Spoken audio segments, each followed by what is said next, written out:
जाति जनगणना का सवाल एक बार फिर से चर्चा में आना शुरू हो रहा है। जनगणना होने का अंदेशा मिला है। सूत्रों के मुताबिक और मीडिया में आ रही खबरों के मुताबिक 2025 में भारत सरकार जनगणना कराने जा रही है।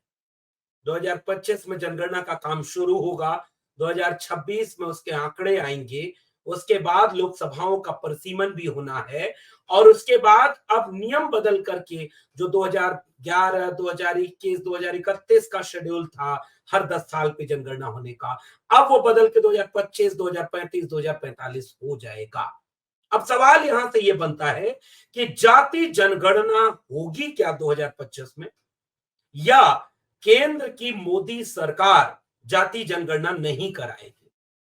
अगर जाति जनगणना कराती है तो भारतीय राजनीति पर उसका क्या असर पड़ेगा, और अगर वो जनगणना नहीं कराती है, जातिवार जनगणना, तो भारतीय राजनीति और दिल्ली की राजनीति पर उसका क्या असर देखने को मिलेगा। बिहार से लेकर दिल्ली के बीच जाति जनगणना के मुद्दे पर क्या राजनीतिक भूचाल आ सकता है, और राजनीति में राजनीतिक सवाल बनने के बावजूद जाति जनगणना ने बिहार से कैसे देश को बताया कि वो केवल जातियों की गिनती नहीं, देश को चलाने की, नीतियों को बनाने की एक मुकम्मल रणनीति है।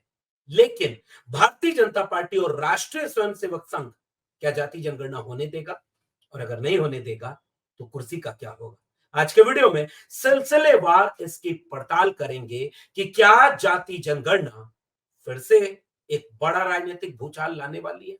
स्वागत है आप सबका डॉक्टर लक्ष्मण यादव के विश्लेषण को, जैसे आप देख रहे हैं 4 PM न्यूज नेटवर्क पर।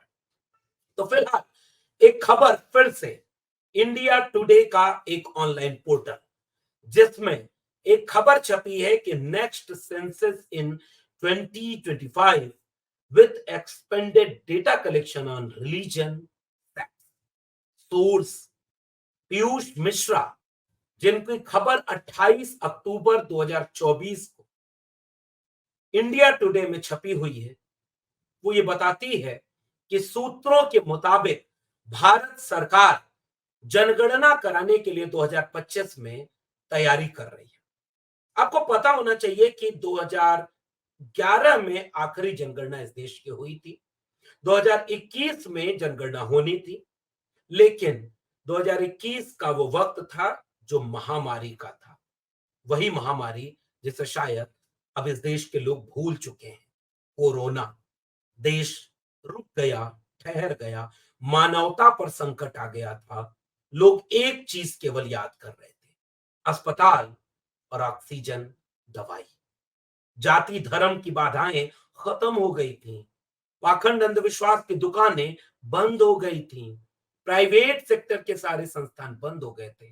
इलाज कर रहे थे तो सरकारी अस्पताल। फिर कुत्ते नोच रहे थे लाशों को, गंगा में लाशें तैरती दिखाई दे रही थी। मैनेजमेंट ध्वस्त हो चुका था। ये बात लोगों को चिंताजनक लगने लगी कि अस्पताल हमने क्यों नहीं बनाए, दवाइयां क्यों नहीं दी। फिर कोविड खत्म हुआ धीरे धीरे। जिसको गुजरना था वो गुजर गया। जिन परिवारों के लोग खोए वही सदमे में हैं। देश फिर भूल गया कि कोई कोरोना जैसी महामारी भी थी। लेकिन उसके बाद फिर अस्पताल अब बहस में नहीं है, खत्म। अब दूसरे तरह के दंगाई माहौल, बहराइच उसका एक उदाहरण है। फिलहाल तो 2021 में जो जनगणना होनी थी वो नहीं हुई, क्योंकि कोरोना में लॉकडाउन लगा हुआ था। हालांकि 2021 के चुनाव हुए, 22 में चुनाव हुए, 23 में चुनाव हुए, 24 में चुनाव हो गया, चुनाव नहीं रुका। उसी कोविड में मास्क पहनकर विश्वविद्यालय बंद थे, देवालय बंद थे। चुनाव की प्रक्रिया धीरे धीरे शुरू कर दी गई। सबसे पहले कुछ शुरू हुआ तो ठेका, दारू का ठेका शुरू हुआ अस्पताल के बाद। फिर चुनाव शुरू हो गया, रैलियां होने लगी, नफरत का कारोबार फिर से शुरू हो गया। उसके बाद चुनाव दर चुनाव होते चले गए, जनगणना नहीं हुई इस देश में। और फिर आम चुनाव 2024 का हो गया। 2025 अब आने को है।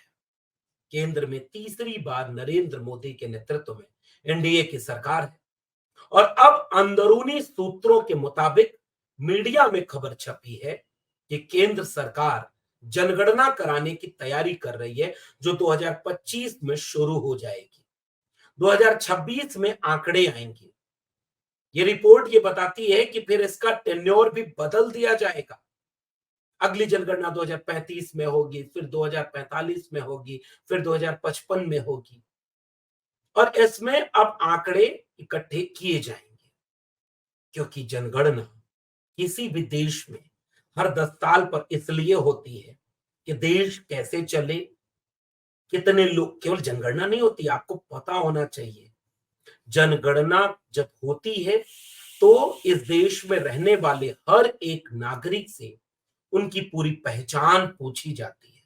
नाम, पिता का नाम, माता का नाम, परिवार में कितने सदस्य हैं, कहाँ के रहने वाले हैं, पुरुष हैं कि स्त्री हैं, घर में कितनी गाड़ियां हैं, घर में कितने फ्रिज है, कूलर है, घर में कोई गाय भैंस भी है क्या, पेड़ पौधे गांव में कितने हैं, इलाका कौन सा है, किस जगह कितने लोग कहाँ रहते हैं, कौन सी पढ़ाई पढ़ी है, कितनी डिग्री है, नौकरी करते हैं या बिजनेस करते हैं, क्या करते हैं। एक एक आंकड़े जुटाने का नाम है जनगणना, ताकि देश चलाने के समय उन आंकड़ों के आधार पर नीतियां बनाई जा सके। कहां विकास की जरूरत है, कहां ज्यादा विकास हो गया है, कहां सड़क की जरूरत है, बिजली, पानी, खेत खलिहान, अस्पताल, दवाई, पढ़ाई, कमाई, सिंचाई, सब कुछ का एक आंकड़ा सरकार हर 10 साल में जुटाती है। फिर अपनी नीतियों को उसके मुताबिक बदलती है। जहां विकास नहीं हो पाया उसे चिन्हित करती है और उसे फिर अगली पॉलिसी में एकोमोडेट करती है।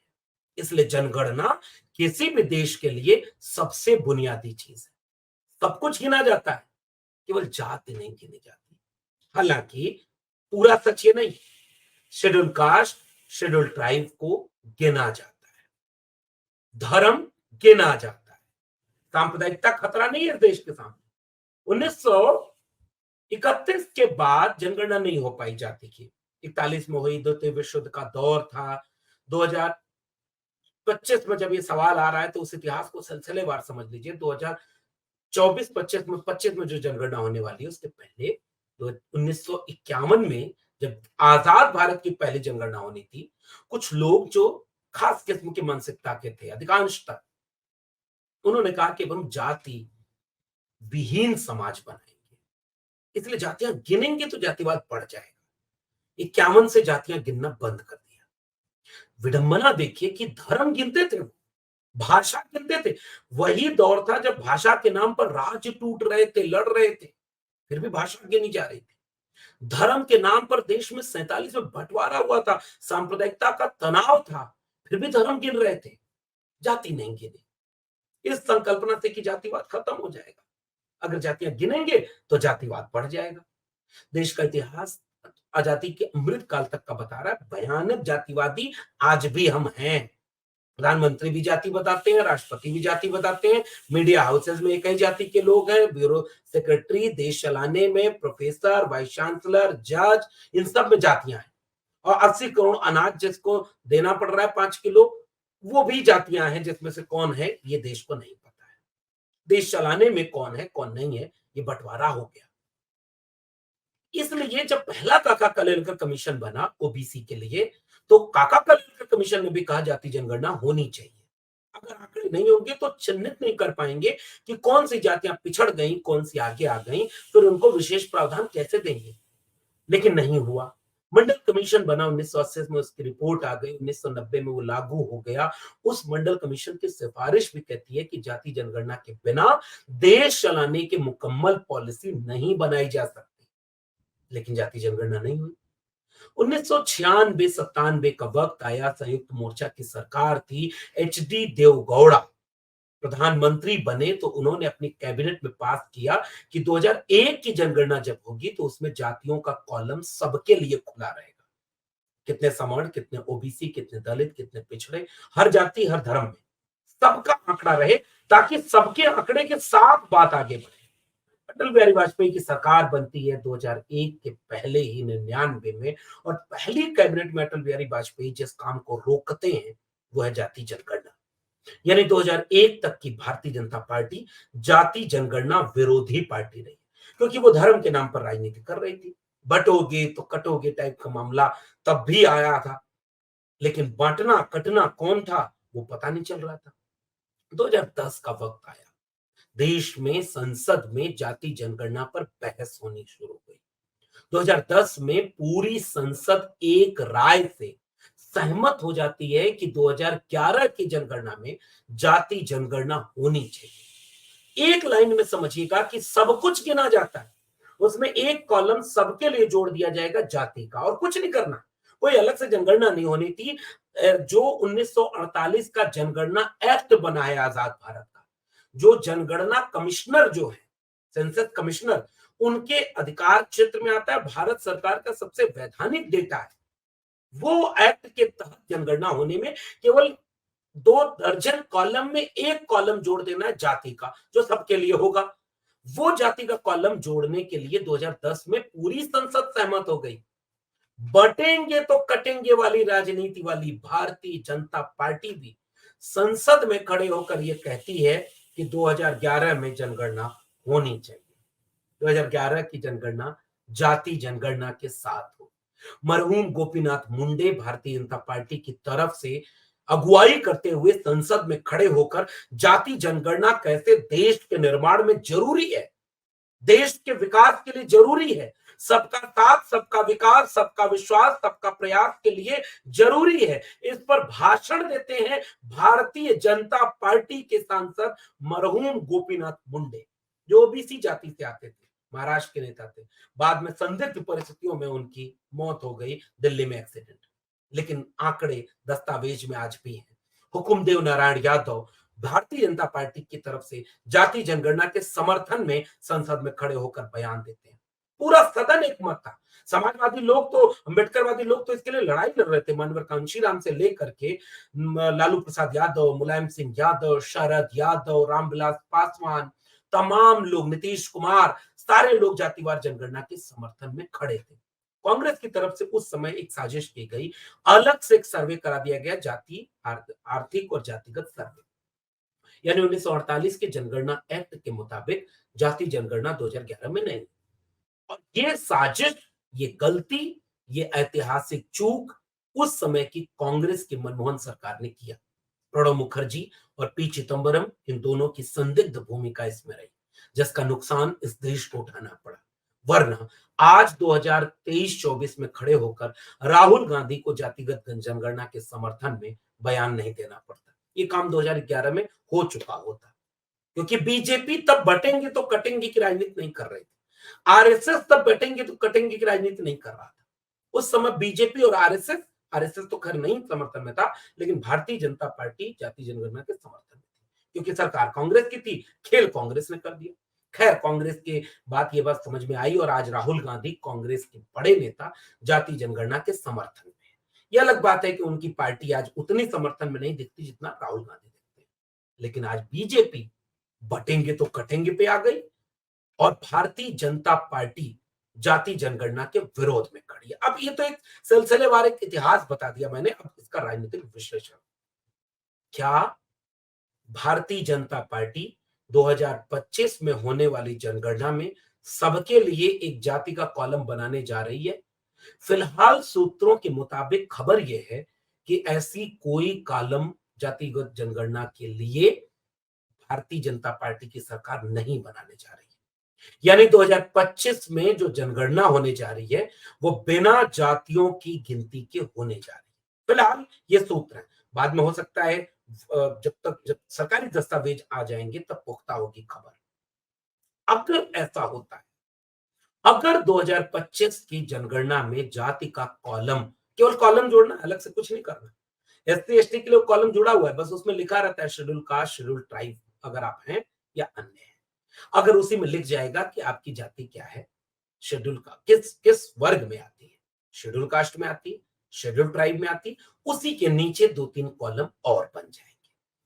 अंडर बैकवर्ड क्लास में आती है, सामान्य में आती है, और अगर आती है तो उसका नाम क्या है, कोड नंबर होता है। अब इसका उदाहरण क्या है, बिहार सरकार जब महागठबंधन की थी, नीतीश कुमार मुख्यमंत्री थे, उप मुख्यमंत्री तेजस्वी यादव थे।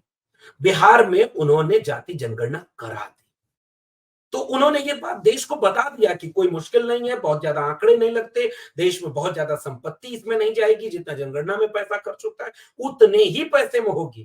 कांग्रेस ने तो गलती की थी, लगभग 5,000 करोड़ रुपया इकोनॉमिकल एंड कास्ट सर्वे के लिए किया, और आंकड़े सार्वजनिक बीजेपी की सरकार ने नहीं किया, ना कांग्रेस ने किया, ना बीजेपी ने किया।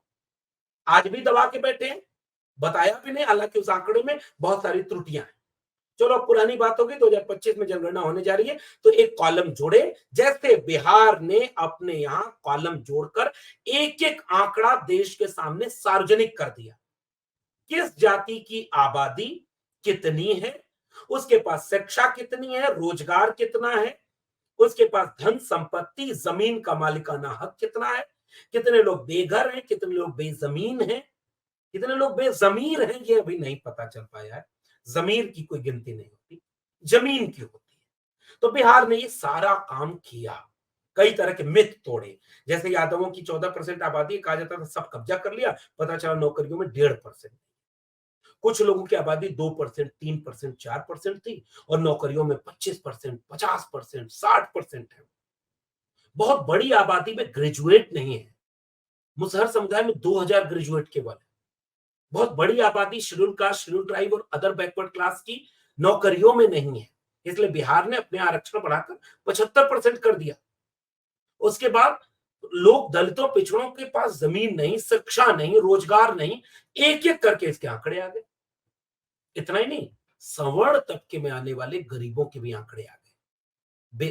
किसके पास सवर्णों में जमीन नहीं, उसको भी जमीन देने के लिए सरकार ने योजना बना ली। बिहार सरकार ने क्रांतिकारी काम कर दिया, इस देश को बता दिया कि जाति जनगणना से कितना बड़ा देश का कल्याण होगा, बहुत बड़ा मुद्दा है। इसलिए आज पूरा विपक्ष एक साथ जाति जनगणना के पक्ष में खड़ा है। और विरोध में कौन खड़ा है, बटेंगे तो कटेंगे वाले, ये भाषा बोलने वाले विरोध में खड़े हैं।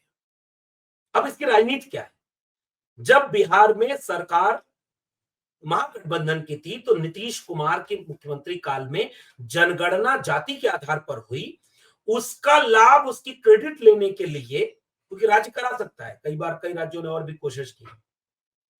गृह मंत्री अमित शाह बिहार जाते हैं और कहते हैं कि बिहार में जाति जनगणना का फैसला तब हुआ जब हम बीजेपी के लोग सरकार में थे। तो बीजेपी के लोग जब बिहार की सरकार में थे तो जाति जनगणना हुई, फिर उत्तर प्रदेश में क्यों नहीं हुई, बीजेपी फुल मेजॉरिटी में है, मध्य प्रदेश में क्यों नहीं हुई, राजस्थान में क्यों नहीं हो रही, और पूरे दिल्ली यानी देश में क्यों नहीं, बीजेपी यहां घिर चुकी है।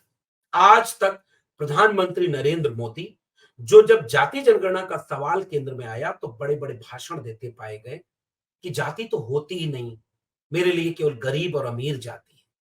कुछ दिन बाद संसद में भाषण देते हुए कहे इनको सबसे बड़ा ओबीसी नहीं दिखता, जबकि उनको कहना चाहिए इनको सबसे बड़ा गरीब नहीं दिखता। लेकिन मोदी जी अपनी जाति बताते हैं, एक बार नहीं, कई कई बार, कभी पिछड़ा, कभी अति पिछड़ा, और अभी हाल ही में हरियाणा के चुनाव में प्रधानमंत्री भाषण दे रहे थे। प्रधानमंत्री बोल रहे हैं कि मुझे और नायब सिंह सैनी को इसलिए लोग गाली देते हैं क्योंकि हम अति पिछड़े समुदाय से आते हैं। जातियां बताते हैं, राष्ट्रपति की जातियां बताते हैं। अब बीजेपी ने सार्वजनिक किया कितने मुख्यमंत्री, कितने सांसद, कितने मंत्री, कितने विधायक, कितने नेता एससी एसटी ओबीसी बनाए हैं बीजेपी ने। बीजेपी को जब अपनी सुविधा हुई तो वो जातियां बताने में कहीं पीछे नहीं हुई। एक जगह पीछे होती है, जाति जनगणना के सवाल पर। और जाति जनगणना पर आज तक प्रधानमंत्री नरेंद्र मोदी, गृह मंत्री अमित शाह खुलकर विरोध नहीं कर पाए। आरएसएस की तरफ से भी ये कह दिया गया कि जाति जनगणना करा लीजिए, लेकिन उसका राजनीतिक उपयोग ना हो। राजनीति क्या होती है आरएसएस के लोगों को पता ही नहीं, क्योंकि सबसे बड़े नेता तो वही हैं, सबसे बड़ी राजनीति वही करते हैं, हर मुद्दे पर टिप्पणी वही करेंगे, लेकिन नाम रखें गैर राजनीतिक संगठन का। ये हाल है इस देश में राजनीतिक माहौल में जाति जनगणना का। नीतीश कुमार वहां समर्थन दे रहे हैं, एनडीए के एक सबसे बड़े पिलर नीतीश कुमार है। ओबीसी समुदाय से आते हैं। चंद्रबाबू नायडू का पूरी पॉलिटिक्स में एक बड़ी भूमिका ओबीसी की, क्योंकि ओबीसी का सबसे ज्यादा नुकसान इस पूरे विमर्श में हो रहा है। एससी और एसटी की तो जातियां गिनी जाती हैं, सवर्णों की और ओबीसी की गिनती नहीं। अगर जाति जनगणना होगी तो सबके आंकड़े आ जाएंगे, सब कुछ देश को पता चल जाएगा, एक तरह हो जाएगा, वहां बीमारी का पता चल जाएगा, फिर इलाज शुरू होगा और फिर देश, सबका देश खूबसूरत देश बनेगा। इसका विरोध केवल एक तबके के लोग करते हैं जो मुट्ठी भर कब्जा किए हुए, क्योंकि जाति जनगणना आंकड़े बता देती है, मुट्ठी खोल देती है कि किसकी मुट्ठी में क्या है। नीतीश कुमार ऐसे में नरेंद्र मोदी सरकार के साथ कैसे खड़े रहेंगे अगर 2025 के चुनाव में नरेंद्र मोदी की सरकार, वर्तमान में जो संकेत मिल रहे हैं कि वो जनगणना नहीं कराने जा रही, फिर नीतीश कुमार क्या करेंगे, बाकी चंद्रबाबू नायडू क्या करेंगे? और अगर जनगणना कराना मजबूर होती है तो बीजेपी और आरएसएस का बटेंगे तो कटेंगे का पूरा नैरेटिव ध्वस्त होगा। लेकिन फिलहाल बीजेपी और आरएसएस दोनों इस बटेंगे वाले नैरेटिव पर आ गई, जिसका सीधा संकेत है कि वो जाति जनगणना नहीं कराएंगे। कई बार बीजेपी कह चुकी है, कभी कहती है कराएंगे, कभी कहती है नहीं कराएंगे, सदन में कह चुके नहीं कराएंगे। और अगर नहीं कराती है 2025 में वो जाति जनगणना, तो समाजवादी पार्टी का पीडीए पॉलिटिक्स, राहुल गांधी की पॉलिटिक्स, विपक्ष की एकजुटता क्या 2025 तक दिल्ली पर कोई बड़ा राजनीतिक आंदोलन खड़ा करने की स्थिति में दिख रही है? क्योंकि जाति जनगणना सामान्य मुद्दा नहीं है, धर्म की सांप्रदायिक राजनीति के सामने बीजेपी के लिए एक चुनौती है जाति जनगणना का सवाल, क्योंकि इसमें दुश्मन विदेशी, आतंकवादी, खालिस्तानी, कपड़ों से पहचानने वाला वो नहीं मिलता, जिहादी नहीं मिलता, घर के भीतर मिलता।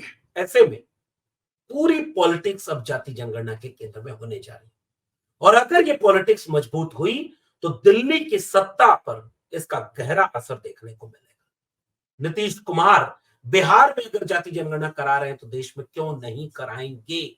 और अगर जनगणना नहीं होती है जाति के आधार पर, तो क्या नीतीश कुमार समर्थन वापस लेने वाले हैं?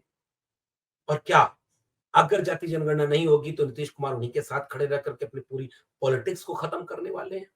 दिल्ली में हलचल तेज होने वाली है, मौसम बदलने वाला है, नजर आप भी रखिएगा। फिर मिलेंगे किसी और विशेषण के साथ, तब तक के लिए बहुत बहुत धन्यवाद।